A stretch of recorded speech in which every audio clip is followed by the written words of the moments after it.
Merci beaucoup. Donc, merci de m'avoir invité à participer à cette session sur la tension artérielle. Donc, moi, je vais vous présenter un article qui est paru dans Exercer, effectivement, et qui souligne les divergences entre les patients et les médecins généralistes au sujet de l'absence de mesure de la pression artérielle en consultation. Donc, prendre la tension, point d'interrogation. Je n'ai pas à déclarer de conflit d'intérêt particulier. En introduction, je vais vous parler quand même de l'hypertension artérielle. L'hypertension artérielle, c'est 15 millions de personnes en France. Comme un chat retombe toujours sur ses pattes quand il tombe, un médecin généraliste prend toujours la tension à ses patients ou de façon quasi systématique. Et pourtant, malgré que ce geste soit réalisé extrêmement souvent, un patient sur deux n'est pas au courant de son hypertension. Est-ce qu'il existe des recommandations de mesure? Il existe des recommandations. La mesure est même très codifiée, car beaucoup d'éléments peuvent fausser son résultat. Par exemple, les excitants, le non-respect du repos, le non-respect du silence, du matériel inadapté, et aussi, petit signe envers Bruxelles, qui n'est pas si loin d'ici, le fait d'avoir une vessie pleine augmente la mesure de la pression artérielle. Finalement, 80% des mesures ont un biais méthodologique au moins.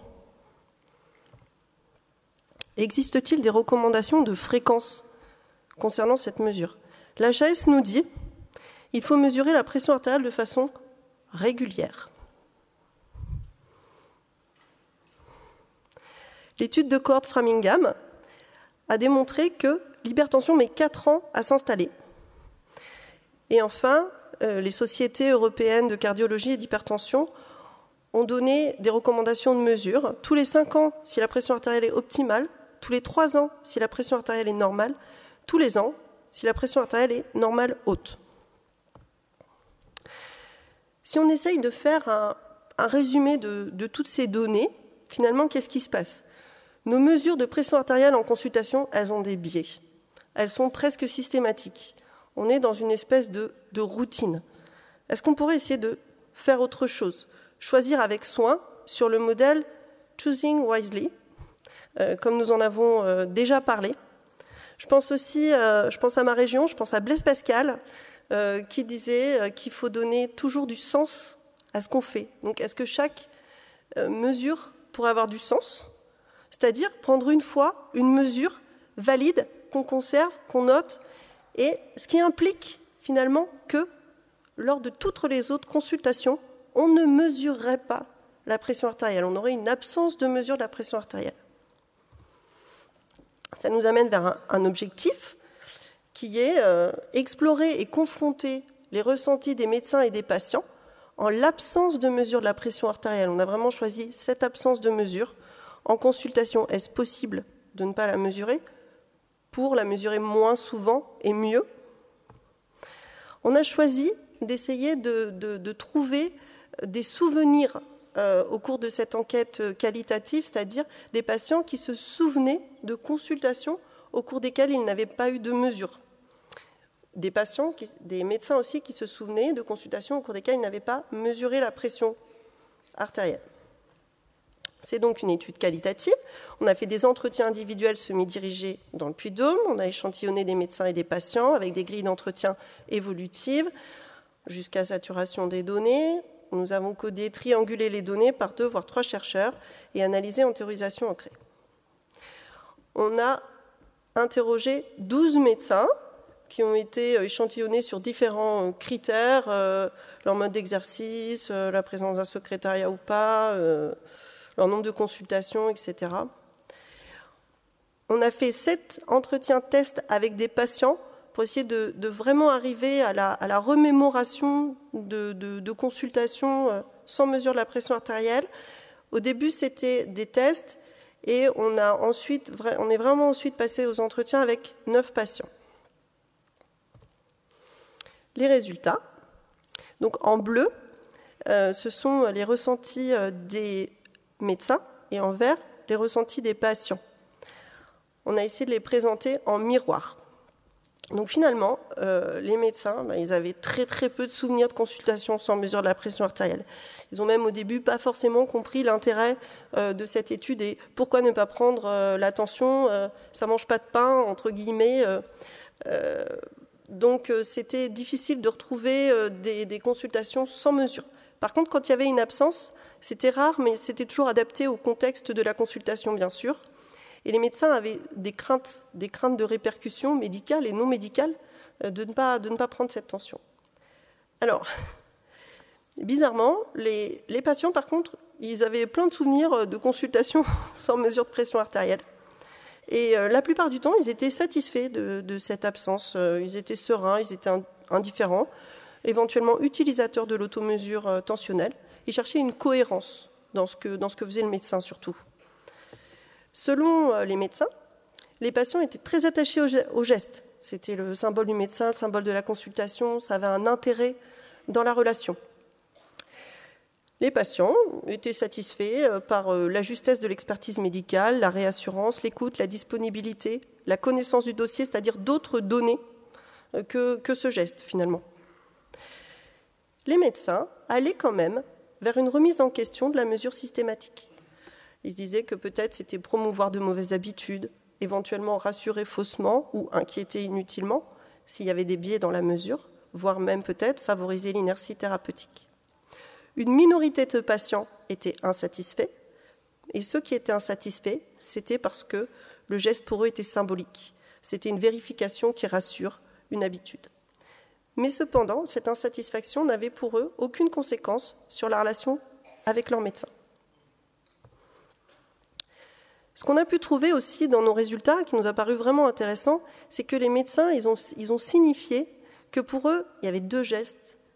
En fait, il y a prendre la tension comme un rituel, comme une habitude, quand ils ne sont pas du tout inquiets par les chiffres, qu'ils n'ont aucun drapeau rouge, on va dire, pour connaître vraiment les chiffres. Donc là, ils prennent la tension, mais parfois, ils mesurent la pression artérielle. Parfois, ils sont inquiets, ils ont des signes cardiovasculaires ou d'autres choses qui les inquiètent. Et à ce moment-là, ils réalisent une mesure avec beaucoup moins de biais et ils font très attention aux chiffres. Donc finalement, ils ont deux attitudes un petit peu différentes et qui est adaptée au contexte de la consultation. Alors notre étude, elle avait des forces et des faiblesses, mais les forces, c'était qu'on a essayé vraiment de limiter les biais de désirabilité et les points de vue construits en se basant sur des souvenirs réels. Souvenez-vous de cette consultation, qu'est-ce que vous avez ressenti, qu'est-ce que vous avez pensé? On a essayé de limiter les biais d'interprétation avec un double codage et une triangulation. Et puis, cette étude pourrait avoir une incidence directe dans la pratique. Dans nos consultations, au niveau des faiblesses, on a eu des difficultés pour retrouver des patients avec des comorbidités ou des patients âgés, parce que c'est des patients qui ont pratiquement toujours une mesure de leur pression artérielle. L'attachement viscéral de certains médecins à la mesure a pu les conduire à modifier un petit peu leur réponse. Et l'absence de mesure de pression artérielle est hypothétique pour les médecins. Les médecins n'avaient pas de souvenir de consultation comme ça. Donc finalement, qu'est-ce qu'on retrouve? Beaucoup de différences, de discordances, des discordances entre les souvenirs de ce qui se passe en consultation, entre les médecins et les patients, mais des divergences aussi dans les attentes. Les médecins pensent faire plaisir à leurs patients en prenant la tension, dans une espèce de routine, une habitude de consultation, mais les patients sont globalement assez indifférents à la pratique ou pas de ce geste. Donc la mise en évidence de cette discordance aiderait-elle peut-être les médecins à s'affranchir de cette pression ressentie, de cette obligation qu'ils ressentent de faire ce geste? Finalement, on a une discordance entre les attentes des patients et celles supposées par les médecins généralistes. Notre intuition initiale, nous, c'était les patients attendent une mesure systématique de leur pression artérielle et elle a été contredite. Les patients interrogés n'attendaient pas cela à chaque consultation. La relation avec leur médecin ne dépendait pas de ce geste, mais d'un ensemble de compétences médicales et relationnelles. Pour améliorer la qualité des soins, les patients pourraient accepter une mesure moins fréquente, mais une meilleure qualité de leur tension. Une étude quantitative est née de cette étude qualitative qui a été publiée dans Family Practice en juin 2022.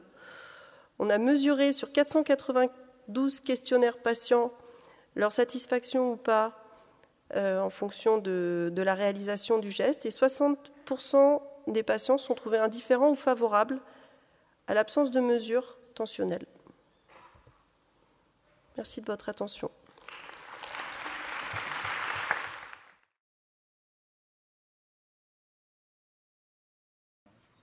Alors moi j'en ai une. Vous n'avez pas de questions? Comment vous avez eu l'idée de ce travail finalement?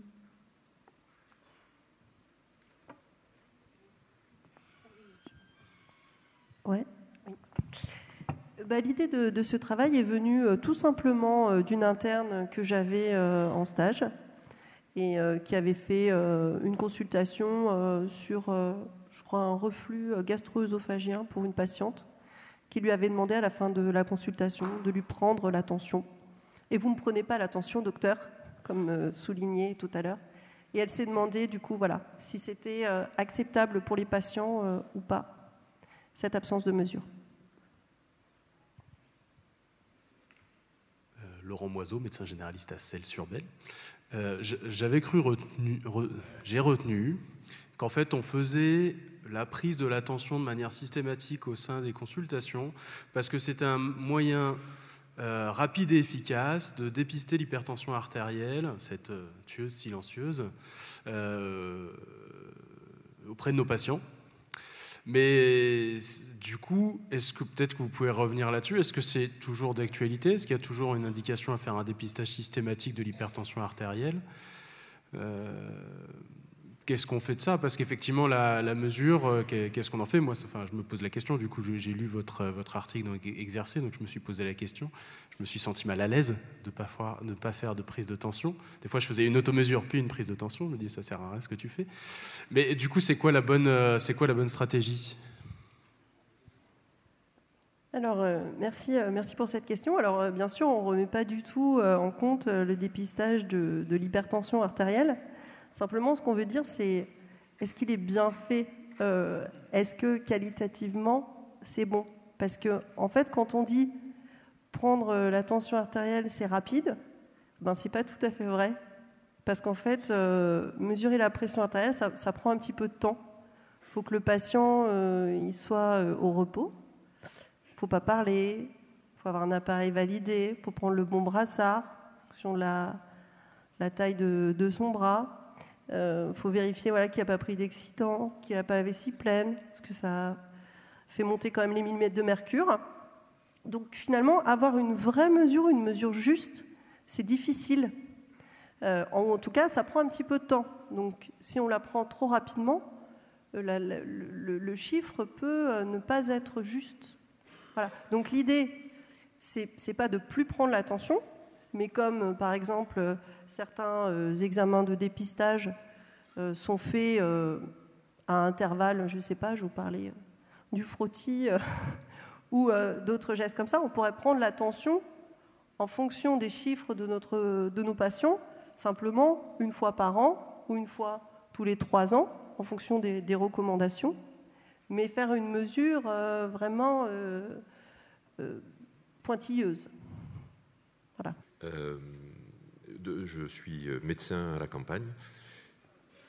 Que dire de tous ces tensiomètres que nos patients acquièrent sur Internet, à l'espace santé ou à l'espace pharmaceutique de proximité, et qui viennent à chaque fois nous dire « Docteur, j'ai de la tension » ou « À chaque fois, je suis énervé, elle monte, elle descend ». J'ai envie de dire ça relève aussi de l'éducation thérapeutique un petit peu et de l'automesure, parce que finalement, on n'est pas très bon.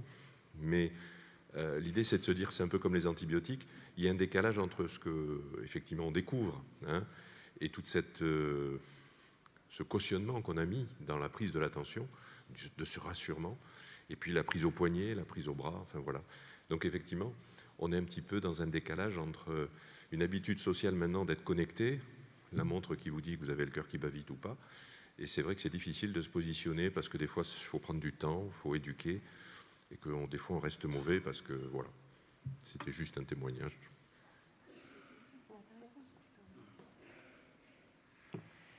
Oui, donc effectivement, ça met en valeur l'automesure qu'on peut faire réaliser aussi à nos patients. Effectivement, il y a beaucoup de situations où on peut prendre la tension. Et est-ce que la consultation, c'est le meilleur endroit? On ne sait pas forcément. Voilà, mais il y a beaucoup d'autres situations.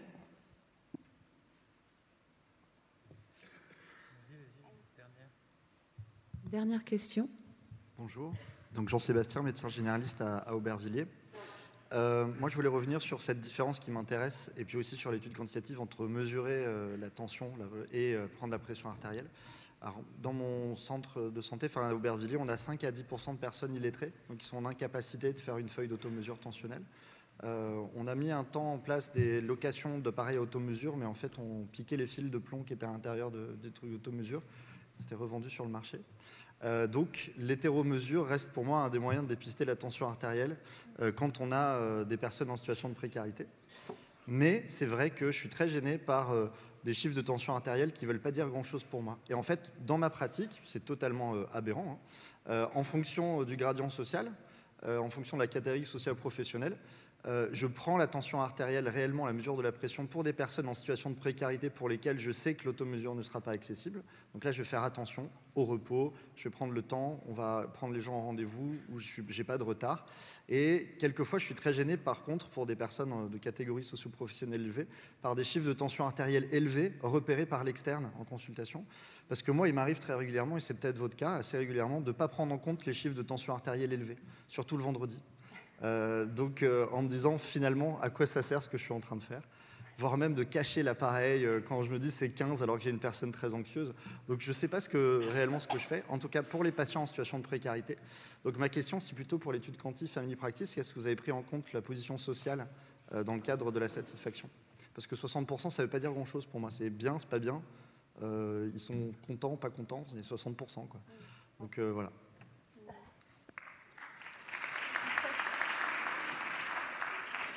Donc merci pour cette question. Donc dans l'étude de Family Practice, les patients, il y avait 500 patients environ. On n'a pas fait de variation par rapport, il n'y avait pas de variation en fait par rapport au social chez les gens. En tout cas, ceux qui attendaient vraiment une mesure de leur pression artérielle, c'était les gens qui étaient hyper tendus et les gens qui avaient des antécédents psychiatriques. Et les autres n'attendaient pas vraiment. Donc cela faisait vraiment monter le chiffre de 40%, des 40% de ceux qui attendent une mesure de leur pression artérielle. Donc 60%, effectivement, c'est un peu plus de la moitié, mais ce n'est pas non plus 90% des gens qui sont contents. Donc ça, je suis parfaitement d'accord. Après, voilà, l'idée, c'est juste simplement de dire ce geste rituel, où des fois, on ne tient pas compte des chiffres, et je crois qu'on le fait tous, tout simplement ne pas le faire. Et quand on le faire bien et tenir compte des chiffres. C'est-à-dire que là, s'ils sont élevés, faire quelque chose. Soit une automesure, soit traiter, soit tenir compte des chiffres quand on le fait. Donc toujours revenir sur cette idée de quand on le faire bien. Voilà. Et effectivement, pour les personnes en précarité sociale, je n'avais pas répondu à cette question, c'est parfaitement justifié. Moi aussi, j'ai des personnes en précarité sociale dans ma patientèle et je n'arrive pas à leur faire des automesures. Donc, je prends un temps spécifique pour mesurer leur pression artérielle. Merci. Merci Amélie.